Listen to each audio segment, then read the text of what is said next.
My name is Brett House, and I'm a Senior Fellow at the Centre for International Governace Innovation, CIGI, in Waterloo, Ontario. Today I'm in Rome with the Institute for International Affairs, and today I'll be speaking about our proposal for a sovereign debt forum to make sovereign debt treatments more efficient, more effective, and more proactive than is the case under the current non-system of treating sovereign financial distress.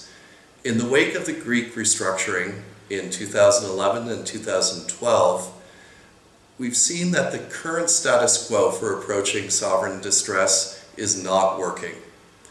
The current non-system is really based on a set of contractual clauses which ensure that creditors can be brought into a restructuring once broad terms have been agreed.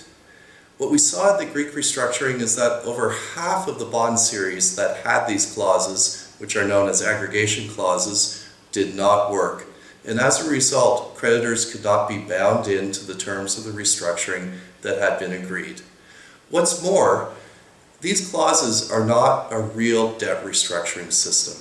They do nothing to proactively treat a crisis at an early stage when there's a wide range of options and the costs of dealing with a sovereign's financial distress can be minimized.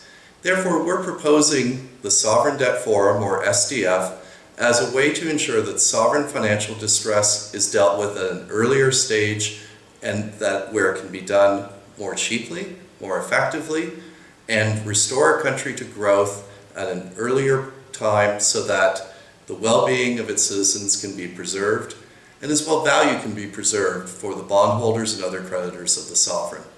The Sovereign Debt Forum would do two things.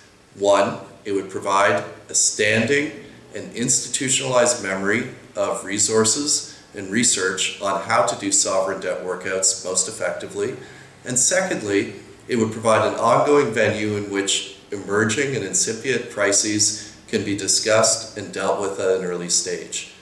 Our hope is that this would reduce the costs for sovereigns to treat their financial problems at a very early stage, and secondly, that would preserve value for both the sovereign and the creditors, as I mentioned, when or if a sovereign debt workout is actually agreed.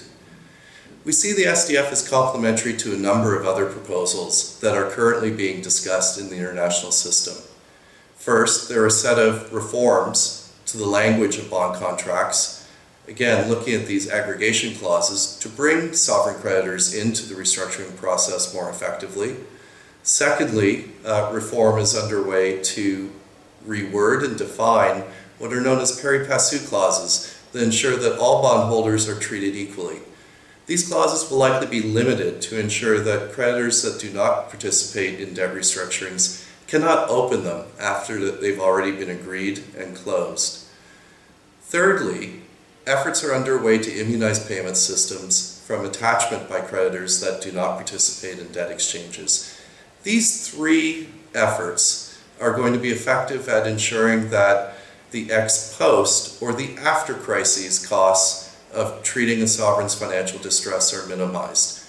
We also see the SDF as consistent and complementary to proposals from the Bank of England and Bank of Canada for contingent debt issuance that would provide for an automatic standstill and maturity extensions on debt payments that fall due during the period in which a sovereign's crisis is treated.